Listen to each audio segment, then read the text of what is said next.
அல்ஹம்துலில்லாஹி ரப்பில் ஆலமீன். அன்பிற்குரிய சகோதர சகோதரிகளே, கடந்த 4ஆம் தேதி ஊபியில் கான்பூர் என்கிற பகுதியில் மீளாது விழா என்கிற பெயரில் ஒரு நிகழ்வு நடைபெறுகிறது. அந்த நிகழ்வை ஒட்டி ஐ லவ் முஹம்மது என்கிற பேனர்கள் ஆங்காங்கே வைக்கப்படுகிறது. இப்படி வைக்கப்படுகிற இந்த பலகை சில இந்துத்துவ சித்தாந்தத்தை சார்ந்த விசமிகளால் இது எதிர்ப்புக்குள்ளான உடனேயே அங்கு இருக்கிற காவல்துறையினர் இந்த பேனர்களை அகற்றியதோடு மட்டுமல்லாமல் 24 பேர் மீது உடனே வழக்கு பதிவும் செய்யப்படுகிறது. அப்போ இப்படியான இந்த நிலையில் இது பரவலாக சமூக வலைதளங்கள் வாயிலாக போகிற போது மற்ற பகுதிகளிலையும் டெல்லியில், வாரணாசியில், உஜ்ஜைன் போன்ற இந்த நகரங்களில் இப்படி இந்த பிரச்சனைகளை ஒட்டி உடனே இவர்கள் செய்திருக்கிற இந்த அராஜக போக்கை கண்டித்து மற்றவர்களும் இது போன்ற இந்த பேனர்களை முன்வைக்கிறார்கள். அவர்கள் மீதும் பல்வேறு விதமான வழக்குகள் பதிவு செய்யப்படுவதை நாம் பார்க்கிறோம். பொதுவாக இஸ்லாமிய மார்க்க அடிப்படையில் நம்முடைய பார்வை இதை எப்படி இருக்கணும், நாம் இதை எப்படி பார்க்கிறோம் அப்படின்னு பார்த்தோம்னா, முதல்ல இந்த மீளாது விழாக்கள் என்பது இஸ்லாத்தில் இல்லை. அது தனி நமக்கு மிக முக்கியமான ஒரு அடிப்படை. அல்லாஹுவின் தூதர் மீதுண்டான நேசத்தை நாம் இப்படி பேனர் வைத்து நாம் வெளிப்படுத்த வேண்டிய அவசியம் இல்லை. ஆனால் இதில் கவனிக்க வேண்டிய விஷயம் என்ன அப்படின்னா, இந்தியாவில் இருக்கக்கூடிய ஒருவர் வழங்கப்பட்டிருக்கிற அரசியல் அமைப்பு மூலமாக அவருக்கு வழங்கப்பட்டிருக்கிற உரிமையை அந்த அடிப்படையில் அவர் ஒரு பேனர் வைக்கிறார் அப்படின்னும் பொழுது அதற்காக வேண்டி ஒரு சிலர் எதிர்ப்பு தெரிவித்தால் அவர் மீது வழக்கு தொடுக்கிற ஒரு நிலை என்பது இது சட்டப்பூர்வமானதா அப்படின்றத நாம் சிந்திக்கணும். ஏன்னா ஒரு இந்த நாட்டில், ஒரு ஜனநாயக நாட்டில் சட்டம் நமக்கு வழங்குகிற ஒரு உரிமையின் அடிப்படையில் இஸ்லாம் அதை அனுமதிக்கிறது இல்லைன்றது அடுத்த ஒரு அடிப்படை. இதில் கவனிக்க வேண்டிய விஷயம் என்னன்னா, மற்ற நபர்கள் இன்றைக்கு பல பேனர்களை முன்வைக்கிறாங்க. பல அரசியல் பேனர்கள் வைக்கப்படுகிறது. பல்வேறு விதமான மோசமான மனித குலத்திற்கு எதிரான பல வாசகங்களை உள்ளடக்கி இருக்கிற தேவையற்ற வீண் கேளிக்கைகளுக்கெல்லாம் வைக்கப்படுகிறது.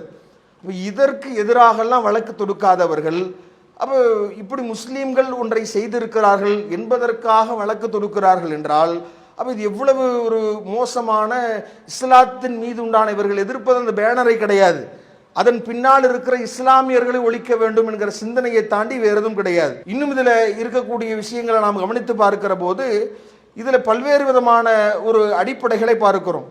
அல்லாஹுவின் தூதர் முன்னிறுத்தப்படுகிற போது நபிகள் நாயகம் ஸல்லல்லாஹு அலைஹி வஸல்லம் உங்களை எதிர்க்கிறோம் என்கிற போர்வையில் இவங்க என்ன செய்யறாங்க அப்படின்னா, உடனே இவங்களுடைய அந்த போக்கு ஐ லவ் ஹனுமான் இப்படியான பதாகைகளை பரப்பி விடுறாங்க. இதில் நாம பார்க்க வேண்டிய விஷயம் என்ன அப்படின்னா, இப்படியான வெறும் தங்களுடைய நம்பிக்கையை ஒருவர் வெளிப்படுத்துகிறார் என்பதில் நமக்கு எந்த தொந்தரவும் இல்லை.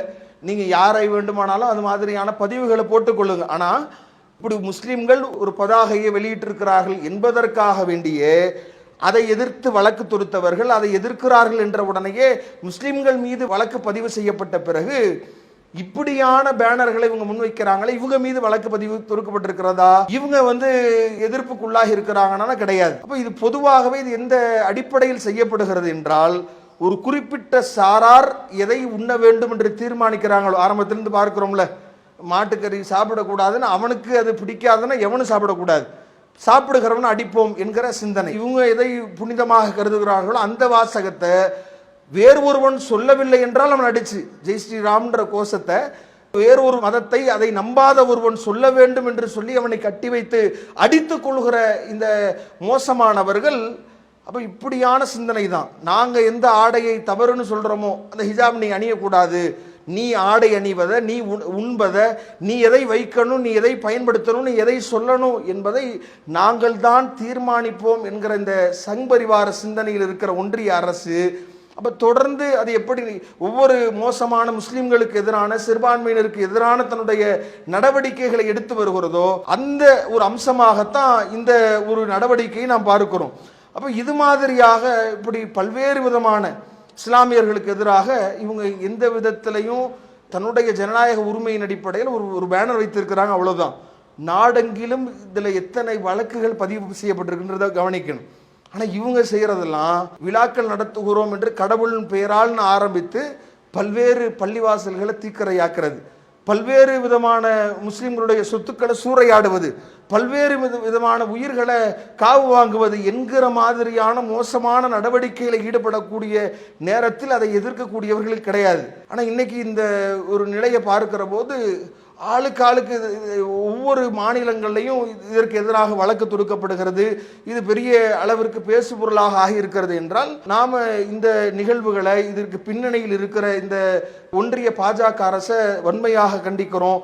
இது மாதிரியான அந்த நிகழ்வுகள், இவங்களுடைய நடவடிக்கைகள் தொடர்ந்து இப்படியான முஸ்லிம்களுக்கு எதிரான சிந்தனைகள்ல, ஏன்னா இவங்களுடைய ஆட்சியினுடைய அவங்க செய்திருக்கிற சாதனைகளை ஒன்றையும் காட்ட முடியாது. ஜிஎஸ்டி குறைப்பு, நாங்கள் அதில் இருக்கிற அவலங்களை, சாப்பிடுகிற உணவுக்கு உள்ள அரிசியில ஜிஎஸ்டி குறையல, சொகுசு பொருட்களாக இருக்கிற காருக்கும் மற்ற ஏசி போன்றவைகளுக்கெல்லாம் குறைந்து இருக்கிறதுனா மனுஷன் மண்ணையாளி தின்மான்ற மாதிரியான கேள்விகள் மக்கள் இன்றைக்கு எழுப்பி கொண்டிருக்கிறார்கள். அப்ப இப்படியான எந்த சாதனைகளையும் செய்யாத இவர்கள் தொடர்ந்து முஸ்லிம்களை நசுக்குகிற, சிறுபான்மையினரை இப்படியான மோசமான நிலைக்கு நாம தள்ளணும் என்கிற மாதிரியான ஒரு முன்னெடுப்பாகத்தான் இந்த ஒரு நிகழ்வை நாம் பார்க்கிறோம். இது வன்மையாக தமிழ்நாடு தௌஹீத் ஜமாத் கண்டிக்கிறது என்கிற தகவலையும் சொல்லி முடிக்கிறேன். வாஹிர் தஅவானா அல்ஹம்துலில்லாஹி ரப்பில் ஆலமீன்.